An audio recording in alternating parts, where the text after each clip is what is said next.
इसके बाद में दोस्तों हम बात करते हैं ऊर्जा संसाधनों की। ऊर्जा संसाधन कौन से होते हैं, एनर्जी रिसोर्सेज कौन से होते हैं। पिछली कक्षा में हमने बात करी थी कि जो खनिज संसाधन होते हैं वो कौन से होते हैं, और अब हम बात करेंगे ऊर्जा संसाधनों की, यानी कि ऐसे संसाधन जिनसे हमें क्या मिलती है, ऊर्जा मिलती है, एनर्जी मिलती है। मुख्यतः दो प्रकार के होते हैं, परंपरागत और अपरंपरागत। परंपरागत संसाधन वे होते हैं जो परंपरागत रूप से चले आ रहे हैं, हम उन्हीं के ऊपर जो है वो डिपेंड है, ठीक है। नॉन रिन्यूएबल यानी कि वो क्या है, सीमित है। वो क्या है, सीमित है, अगर एक बार ख़त्म हो जाएंगे तो वापस जो है वो नहीं बन पाएंगे। इन्हीं के कारण हम इनको बोलते हैं नॉन रिन्यूएबल। नवीकरणीय ऊर्जा यानी कि उसमें किसी प्रकार का नवीकरण नहीं किया जा सकता, ठीक है। जैसे कोयला है, कोल हो गया, खनिज तेल है, इन हम दोनों को क्या बोल देते हैं, ईंधन बोल देते हैं, नेचुरल फ्यूल, ठीक है। इसमें शामिल करते हैं कोयला और खनिज तेल, पेट्रोलियम और कोल। तीसरा है गैस। गैस मुख्यतः दो प्रकार की होती है, सीएनजी और एलपीजी, यानी कि कंप्रेस्ड नेचुरल गैस होती है। इसको कंप्रेस्ड करके नेचुरल गैस को ही क्या बोला जाता है, सीएनजी बोला जाता है।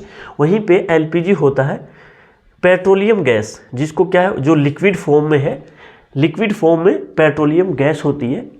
ये जो है वो गैस के दो प्रकार हैं। अब बात करें जो कोयला होता है दोस्तों, वो क्या है, पूरे विश्व में पाया जाता है, लेकिन ये संसाधन कैसा है, परंपरागत है, यानी कि समाप्त होने वाला संसाधन है। ऐसा नहीं है कि कोयला जो है वो भविष्य में ऐसे ही चलता रहेगा, क्योंकि इसके सीमित भंडार है। ये हमारी पृथ्वी है और नीचे करोड़ों सालों पहले जो पेड़ पौधे वनस्पति दब गई थी, उसी को हम क्या करते हैं, माइनिंग करके जो है कोयले को बाहर निकालते हैं और इसी को हम यूज करते हैं किस में, ऊर्जा संसाधन के रूप में। लेकिन क्या भविष्य में ये ऐसे ही चलता रहेगा, तो दोस्तों नहीं, ये ऐसा नहीं चलेगा, बिकॉज इसके क्या है, लिमिट जो है वो भंडार सीमित है। वहीं पे परंपरागत जो संसाधन होते हैं, एक तो ये प्रदूषण बहुत फैलाते हैं, जैसे कोयला है, जैसे एलपीजी और सीएनजी जो है वो तो इतनी जो प्रदूषण वगैरह नहीं फैलाती, लेकिन क्या है, ये लिमिटेड मात्रा में है, प्रकृति का ये नुकसान पहुंचाते हैं और सीमित संसाधन इनको हम बोलते हैं। तो जो है क्या निकट भविष्य में भी इनका उपयोग हो सकता है, तो दोस्तों नहीं होगा। तभी हमने कुछ टेक्नोलॉजी वगैरह डेवलप करके ऐसे संसाधनों को ईजाद कर लिया जिनको हम क्या कर सकते हैं, रिन्यूएबल कर सकते हैं, यानी कि उनको रिन्यू कर सकते हैं और कई सालों तक जो है उनका इस्तेमाल हम ऊर्जा के रूप में कर सकते हैं। जैसे नवीकरणीय ऊर्जा इसको बोला जाता है, क्योंकि ये क्या नई ऊर्जा है और इसके थ्रू जो है हम कई सालों तक, यानी कि इसको रिन्यू किया जा सकता है। ऐसी ऊर्जा जिसको कई बार जो है इस्तेमाल में लाया जा सकता है, जैसे सौर ऊर्जा, सोलर एनर्जी। जैसे सूर्य की किरणें हमारी पृथ्वी के ऊपर पड़ती हैं, अब उसी को हम किस में उस चेंज कर लिया, ऊर्जा के रूप में उसको हमने चेंज कर लिया। अब सूर्य जब तक रहेगा तब तक हमें उसका जो है इस्तेमाल कर सकते हैं, किसका, सौर ऊर्जा का। बात करें पवन ऊर्जा, विंड एनर्जी, तो विंड एनर्जी वो होती है हवा में, जो हमारा इन्वायरमेंट है उसमें हवा तो हमेशा चलती रहती है। अब हवा का इस्तेमाल हमने किस में कर लिया, ऊर्जा के रूप में। पवन को हमने किस में इस्तेमाल कर लिया, एनर्जी के फॉर्म में इसको यूज कर लिया, उसी को बोलते हैं पवन ऊर्जा। पवन ऊर्जा प्राप्त करने के लिए दोस्तों हम पवन चक्कियाँ जो है वो इस्तेमाल करते हैं, पवन चक्की लगा देते हैं, उससे फिर जो पंखा घूमता रहता है उससे क्या एनर्जी डेवलप होती है और उसी को हम ट्रांसफॉर्म करके जो है तापीय ऊर्जा के रूप में उपयोग कर लेते हैं। वहीं पे तीसरा थर्मल, भूतापीय ऊर्जा, थर्मल एनर्जी जो होती है, यानी कि भूमि की ताप से एनर्जी प्राप्त करना ही भूतापीय ऊर्जा है। पृथ्वी जो है अंदर इसके जो है टेम्परेचर वगैरह हाई रहता है और इसके भी कई जगह जो है जो फार्म लगा के उससे भी जो है एनर्जी प्राप्त कर ली जाती है, ठीक है। फोर्थ कौन सा है, बायोमास। बायोमास ऊर्जा कौन सी होती है, तो ऐसे जो अवशिष्ट पदार्थ होते हैं उनको हम कहीं एक जगह रख के उससे जो एनर्जी प्राप्त करते हैं उसको हम बोलते हैं बायोमास एनर्जी। जैसे गोबर गैस के जो प्लांट वगैरह लगाते हैं वो इसी एनर्जी में जो है वो लगाते हैं। बायो यानी कि जो अवशिष्ट पदार्थ होता है, गोबर वगैरह जो भी है अवशिष्ट पदार्थ जो जीव जंतुओं से प्राप्त होता है, उसको हम एक किसी भी जैसे एरिया में डालकर उससे जो प्राप्त गैस होती है उसी से हम एनर्जी जो है वो प्राप्त करते हैं, उसी को हम बोलते हैं बायोमास एनर्जी। फोर्थ कौन सा है? जल विद्युत। जल विद्युत दोस्तों परंपरागत भी है और रिन्यूएबल भी है। अब पानी जब तक रहेगा उससे जो है एनर्जी प्राप्त की जा सकती है, तो जल विद्युत जो है हाइड्रो इलेक्ट्रिक जो है वो इसमें शामिल करते हैं, क्योंकि जल का जो है जब तक रहेगा उससे एनर्जी जो है वो प्राप्त की जा सकती है। तो मोस्टली दोस्तों एनर्जी के दो प्रकार होते हैं, नॉन रिन्यूएबल और रिन्यूएबल एनर्जी। ठीक है, तो ये जो है संसाधन के दो प्रकार हो गए। अब हम पढ़ेंगे सबसे पहले परंपरागत संसाधन। परंपरागत जो ऊर्जा की संसाधन है, सबसे पहले हम दो परंपरागत शक्ति संसाधनों को ले रहे हैं। इसको हम दोनों कमांड में इसको ईंधन बोल देते हैं। सबसे पहले ले रहे हैं हम कोयला। तो कोल जो होता है वो कहाँ कहाँ पाया जाता है, इसके फ़ायदे क्या है, नुकसान क्या है, और विश्व स्तर में जो है कोयला कहाँ कहाँ पाया जाता है, इसको हम पढ़ने वाले हैं। तो सबसे पहले हम देखेंगे कि इसका जो लाभ है वो क्या है, यानी कि इससे जो है बेनिफिट हमें क्या क्या मिलता है। तो सबसे पहले हम जानने की कोशिश करेंगे। तो एक तो ये विस्तृत रूप से जो है पूरी दुनिया में पाया जाता है, कोल जो है हर देश में मोस्टली मिल जाता है। वहीं बात करें विद्युत रूपांतरण में, यानी कि इलेक्ट्रिसिटी जो है इससे प्रोड्यूस की जा सकती है, तो विद्युत रूपांतरण के लिए भी जो है ये फिजिबल है। वहीं पे बात करें इसके लॉसेस की, हानि क्या क्या होती है, तो दोस्तों कोल से जितनी भी एनर्जी जो है प्राप्त होती है वो जो पोल्यूशन जो है वो बनाती है, तो पोल्यूशन के लिए कोयला जो है वो खराब होता है। ठीक है, और एक जो है परिवहन जो है, अब ज़रूरी नहीं है जैसे इंडिया है तो इंडिया में हर जगह कोयला प्राप्त होता नहीं है, जैसे उड़ीसा में प्राप्त होता है, झारखंड में प्राप्त होता है, तो वहाँ से लाने में जो है इसका परिवहन किया जाता है। और ये परिवहन जो है कहाँ तक लाया जाता है, जहाँ पे भी इसके पावर प्लांट होते हैं, तो परिवहन जो है वो इसका भारी पड़ता है। इससे जो प्राप्त एनर्जी है कोयले को जलाकर हम तापीय ऊर्जा में जो है कन्वर्ट करते हैं, इसको अंतर्हित धूप बोला जाता है। दोस्तों कोयला जो है, कोयले को अंतर्हित धूप क्यों बोला जाता है, बिकॉज करोड़ों सालों पहले हमारे पेड़ पौधे और वनस्पति जो थी वो दफन हो गई थी पृथ्वी के अंदर। अब उसको वो नीचे सड़ गल के उसका जो है कोयला बन गया। अब कोयले को ही जो है बाहर निकाल के हम क्या करते हैं, एनर्जी प्राप्त करते हैं। तो अंदर दबे होने के कारण ही इसको बोलते हैं, जिसको धूप नहीं लगी और अंदर ही अंदर रहा है, इसी कारण इसको बोलते हैं अंतर्हित धूप के रूप में इसको जाना जाता है। वहीं बात करें वर्ल्ड के अंदर, यानी कि विश्व में ये कहाँ कहाँ पाया जाता है, तो मोस्टली चाइना, अमेरिका, जर्मनी का जैसे चाइना में सिक्यांग घाटी वगैरह की साइड जो है वो पाया जाता है। अमेरिका में पेंसिल्वेनिया, जर्मनी का रूर प्रदेश फेमस है, रूस का डोनेस्क है, दक्षिण अफ्रीका का जोहान्सबर्ग एरिया जो है फ्रांस में जो है पाया जाता है। भारत में मोस्टली कहाँ पाया जाता है, तो भारत में रानीगंज और झरिया पश्चिम बंगाल में पाया जाता है, धनबाद और बोकारो झारखंड, इस साइड जो है वो विश्व में कोयला है। इस प्रकार से इसका वितरण है पूरे विश्व में। बात करें हम पेट्रोलियम की, तो पेट्रोलियम इसके मुख्यतः इसके लाभ क्या है, तो परिवहन के लिए उपयुक्त है। दोस्तों आज जो है प्रेजेंट में हम सबसे ज़्यादा इस्तेमाल करते हैं पेट्रोलियम का, और गल्फ़ कंट्रीज से जो है वहाँ से हम पेट्रोलियम को मंगवाते हैं, और सबसे ज़्यादा इसका इस्तेमाल होता है परिवहन के लिए। अब दोस्तों पेट्रोलियम में जैसे 3 प्रकार के होते हैं, जैसे आपने केरोसिन सुना हुआ, पेट्रोल, डीजल, 3 प्रकार के होते मोस्टली एक ही हैं, लेकिन क्वालिटी के अकॉर्डिंग उनको डिवाइड कर रखा है। जैसे डीजल जो है उसकी क्वालिटी होती है वो अच्छी खासी होती है, उससे थोड़ा सा कम होता है पेट्रोल से डाउन होती है केरोसिन। मोस्टली हम ड्रिल करके पेट्रोलियम को प्राप्त करते हैं, और उसके बाद में उसका जो रिफाइन करके उसमें जो है अलग अलग कैटेगरी बांट देते हैं। तो इसका परिवहन के लिए सबसे ज़्यादा इस्तेमाल होता है। हानि जो है ये प्रदूषण फैलाता है। तो दोस्तों इसको जो है काला सोना भी बोलते हैं, ब्लैक गोल्ड जो है इसको मोस्टली बोला जाता है। वहीं पे बात करें पेट्रो लैटिन शब्द है पेट्रो, ठीक है, और इसका अर्थ होता है सेल और ओलियम और तेल, तीनों मिक्स करके सेल में पाया जाने वाला तेल। ठीक है, तो पेट्रोलियम का जो है इसका अर्थ होता है, इसको ब्लैक सोना भी बोला जाता है। मोस्टली गल्फ जो कंट्रीज़ हैं वहाँ पे देखने को मिलता है। जैसे सीरिया वगैरह में ये युद्ध क्यों होते हैं, इसी तेल के लिए होते हैं। अमेरिका चाहता है इन जो छोटे छोटे देश हैं उनको उनके ऊपर कंट्रोल करके मैं जो है पूरा तेल हथिया लूँ। रसिया चाहता है मैं हथिया लूँ। तो इसी के लिए जो है कंट्रोवर्सीज वहाँ पे जो है वो देखने को मिलती है, इसी पेट्रोलियम के लिए। मोस्टली गल्फ कंट्रीज़ में देखने को मिलता है, ईरान, इराक, सऊदी अरब, कतर, USA, वेनेजुला, दक्षिण अफ्रीका, अल्जीरिया, ये जो है अफ्रीका। तो यहाँ पे है मोस्टली देखने को मिलता है। इराक का जो एक है किरकुक जगह है वो काफ़ी फेमस है तेल के लिए। सऊदी अरब भी है, यहाँ पे भी जो है काफ़ी फेमस जगह है। ये हम नेक्स्ट क्लास जो है इनकी डिटेल से पढ़ने वाले हैं, तब वहाँ पे इनको देखेंगे।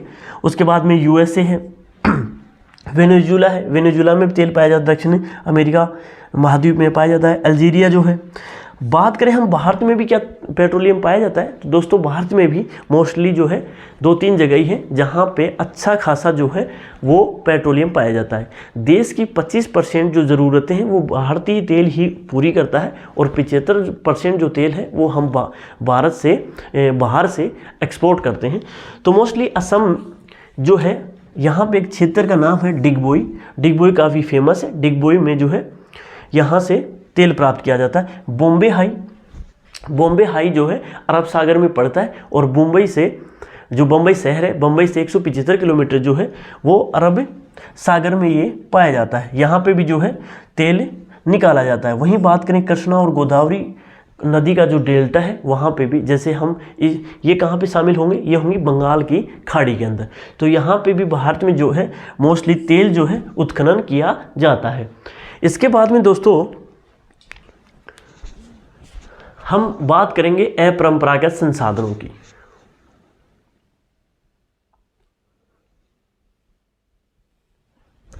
इसके बाद में दोस्तों हम बात करते हैं प्राकृतिक गैस की। तो प्राकृतिक गैस जो है मोस्टली 2 प्रकार में पाई जाती है। पहली CNG और दूसरा है LPG। CNG को कंप्रेस्ड करके ही प्राकृतिक गैस को जो है कंप्रेस्ड कर दिया जाता है, तब बन जाती है CNG। और पेट्रोलियम गैस को जब लिक्विड में रखा जाता है तो उसको बोला जाता है LPG। हम बात करें इसके उपयोग की, तो दोस्तों आप घर में जो है गैस चूल्हा जलाते हो तो उसके लिए सिलेंडर की आवश्यकता होती है, वो CNG। परिवहन के लिए भी ऑटो वगैरह चलते हैं, औद्योगिक कार्यों में, हॉस्पिटल वगैरह में भी ऑक्सीजन जो LPG और इनके सिलेंडर वगैरह हैं वो यूज़ होते हैं। विश्व स्तर के ऊपर प्राकृतिक जो गैस है वो सर्वाधिक रसिया, नॉर्वे, UK और नीदरलैंड में देखने को जो है यहाँ पे इनके जो है भंडार देखने को मिलते हैं। वहीं बात करें हम भारत की, तो भारत में जैसलमेर, कृष्णा गोदावरी का डेल्टा, त्रिपुरा और मुंबई का जो क्षेत्र है वहाँ पे प्राकृतिक गैस है उसका जो है उत्पादन किया जाता है। वहीं पे बात करें हम 4th जो है परंपरागत स्रोत की, तो वो है जल विद्युत। तो जल विद्युत जल से किस प्रकार से विद्युत प्राप्त की जाती है, ऐसी एनर्जी जो है उसको हम बोलते हैं जल विद्युत। बांधों में जल को रोक लिया जाता है और टरबाइन को घुमाकर उससे प्राप्त जो ऊर्जा होती है जनरेटर के थ्रू प्राप्त करते हैं, उसी को हम बोलते हैं जल विद्युत। इसका एग्जाम्पल दोस्तों एक मूवी आई थी शाहरुख खान की, स्वदेश। उस मूवी में आप देख सकते हो, स्वदेश मूवी में जब शाहरुख खान अपने देश वापस लौट जाता है और यहाँ की कंडीशन देख के वो लाइट लाने की कोशिश करता है, तो इसमें अच्छे से दिखाया गया। तो ये एक बार देख लेना आप। वहीं पे विश्व में 1/4 जो है एनर्जी वो जल विद्युत के थ्रू ही प्राप्त की जाती है। वहीं बात करें सबसे ज़्यादा उत्पादन की, तो पराग्वे, नॉर्वे, ब्राज़ील और चाइना में जो है इसके जो सर्वाधिक उत्पादन इसका किया जाता है। वहीं बात करें हम भारत में, तो भारत में बड़े बड़े जो बांध हैं वहीं पे इस प्रकार की एनर्जी डेवलप की जाती है।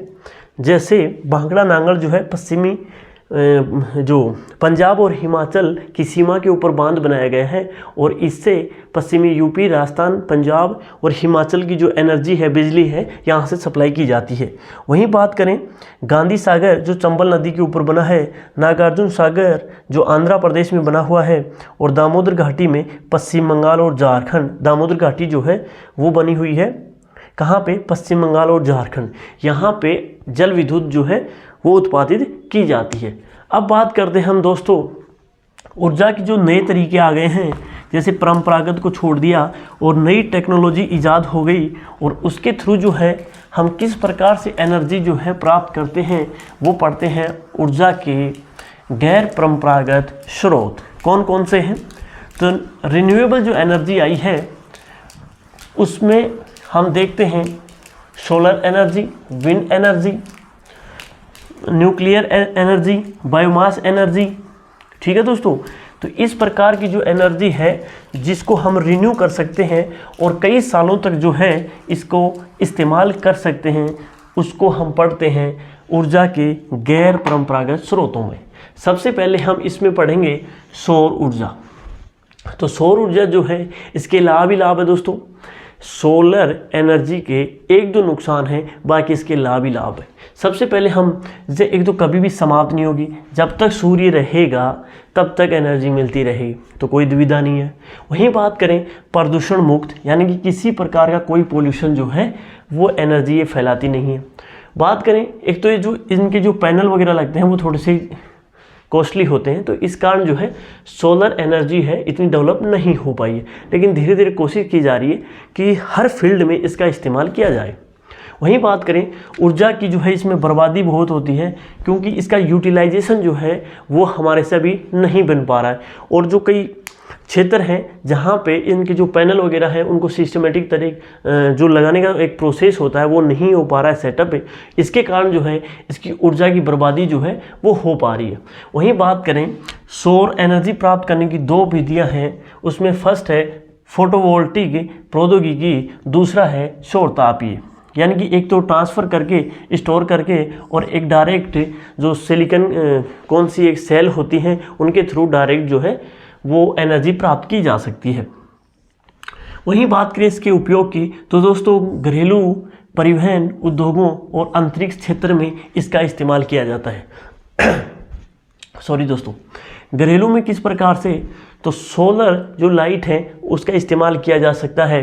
परिवहन में जैसे अभी इलोन मस्क ने एक गाड़ी लॉन्च करी है टेस्ला, तो टेस्ला जो है फुल्ली जो है इलेक्ट्रीफाइक है और वो सोलर एनर्जी से कन्वर्ट की जा सकती है भविष्य में भी, लेकिन इसमें जो एनर्जी है उसको ट्रांसफॉर्म किया जा सकता है, और आजकल जो है सोलर जो ट्रांसपोर्ट है उसके ऊपर फोकस किया जा रहा है। इंडस्ट्री के अंदर भी इसका इस्तेमाल किया जा सकता है, और अंतरिक्ष में जितने भी यान वगैरह भेजे जाते हैं वो भी उसके ऊपर जो प्लेट होती है वो किसकी होती है, सोलर एनर्जी के द्वारा ही वो संचालित होते हैं। वहीं पे बात करें हम आजकल सौर कुकर, सोलर लाइट, ड्रायर, सौर ताप, सौर गाड़ियाँ बनाने लग गए, सोलर ट्रेनें हो गई, सड़कें बनाई जा रही हैं, और जो घर भी हैं वो ऑल जो है इलेक्ट्रीफाई किससे की जा रही हैं, सोलर एनर्जी के थ्रू जो है उनको इलेक्ट्रीफाई किया जा रहा है। पूरे चाइना वगैरह में कई वहाँ पे देखा गया है कि जो उनके घर हैं वो पूरे सोलर जो प्लेट्स होती हैं उनके द्वारा ही बनाया जा रहा है। सड़कें भी जो हैं यूरोप में कई देशों में जो सड़कें हैं सोलर पैनल की बनाई जा रही हैं, जिससे क्या है रात को तो वो क्या रहेंगी, रात को जो है वहाँ पे लाइट वगैरह रहेगी तो लाइट दे देंगी, और बाकी दिन में उनके ऊपर आप दौड़ते रहो, कोई दिक्कत नहीं है। भारत में जो है सबसे बड़ा जो सोलर पावर प्लांट है बड़ला सौर प्लांट जो है वो स्थापित है, जोधपुर में है राजस्थान के अंदर, और एशिया का सबसे बड़ा जो पावर प्लांट है ये है बड़ला सौर प्लांट। वहीं पे बात करें विश्व का सबसे पहला जो बस अड्डा बना था स्कॉटलैंड में, तो वो बना था स्कॉटलैंड में, और किसका बना था ये, सोलर एनर्जी का बना था। इसके बाद में दोस्तों हम पढ़ने वाले हैं पवन ऊर्जा यानी कि विंड एनर्जी। इसके लाभ कौन से, जितने भी गैर परंपरागत स्रोत हैं उनके सबसे फ़ायदे ये होंगे कि वो प्रदूषण फ्री, यानी कि प्रदूषण नहीं करेंगे बिल्कुल भी, सबसे इनकी एक खासियत रहेगी। दूसरा जो है सुरक्षित और साफ रहेंगे, कम लागत रहेगी। ऐसा नहीं है, सोलर एनर्जी जो है वो तो थोड़ी कॉस्टली पड़ती है, लेकिन जो विंड एनर्जी है वो थोड़ी सी कम लागत में पड़ती है, क्योंकि जो पवन चक्कियाँ होती हैं वो एक बार सेटअप कर दी जाती हैं, उसके बाद में कई साल तक उनका जो है वो देखना ही नहीं पड़ता। ठीक है, मेंटेनेंस वगैरह तो आता है लेकिन इतना फिर उनको देखना नहीं पड़ता। हानि की बात करें तो ध्वनि प्रदूषण इनमें होता है, क्योंकि पवन चक्कियाँ वगैरह चलती हैं। पवन चक्कियाँ जो लगाते हैं वो थोड़ी सी महंगी पड़ती हैं, इनकी हानियों में है दोस्तों ये, और पक्षियों के लिए थोड़ा सा ये नुकसानदेह है। वहीं बात करें विश्व में, तो विश्व में Netherlands, Germany, Denmark, UK, USA और स्पेन में जो है यूरोपियन कंट्री जो है वो पवन ऊर्जा जो है कुछ ज़्यादा ही प्रोडक्शन वगैरह वहाँ पे देखने को मिलता है। वहीं बात करें हम परमाणु एनर्जी की, न्यूक्लियर एनर्जी जो होती है ये भी जो है एक फिजिबल एनर्जी है। इसमें यूरेनियम और थोरियम जो है दो पार्ट होते हैं, यानी कि इनके थ्रू जो है एनर्जी प्राप्त की जाती है। नाभिकीय रिएक्टरों के थ्रू जो है इनका विखंडन करके, दो विधि होती है दोस्तों न्यूक्लियर एनर्जी में भी, दो विधियों के थ्रू जो है इसमें एनर्जी प्राप्त की जाती है।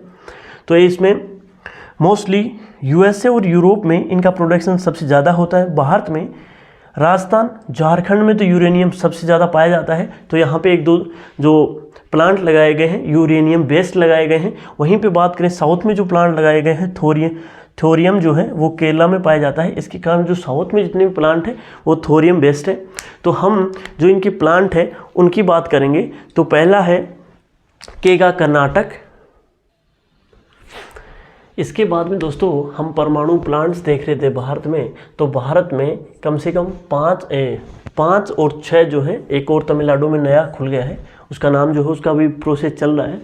तो महाराष्ट्र में तारापुर जगह है, वहाँ पे परमाणु प्लांट है। राजस्थान में रावतबाटा कोटा में है, तमिलनाडु में है कलपकम, उत्तर प्रदेश में नरोरा में और कर्नाटक में केगा स्थान के ऊपर जो है परमाणु प्लांट है वो कार्य कर रहे हैं। वहीं बात करें हम नेक्स्ट है भूतापीय ऊर्जा की।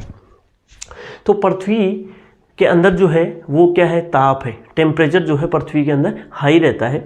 तो उसी से वो जो टेम्परेचर है कई बार पृथ्वी से बाहर आ जाता है, किसके थ्रू, पानी के थ्रू या झरने या किसी प्रकार से भी वो बाहर आता है। तो टरबाइन और जनरेटर के थ्रू ही हम इससे भी एनर्जी प्राप्त कर सकते हैं। उसी को हम बोलते हैं भूतापीय ऊर्जा, यानी कि पृथ्वी के ताप को एनर्जी के रूप में हम प्राप्त करते हैं। तो उसी को बोलते हैं, क्या बोलते हैं, भूतापीय ऊर्जा।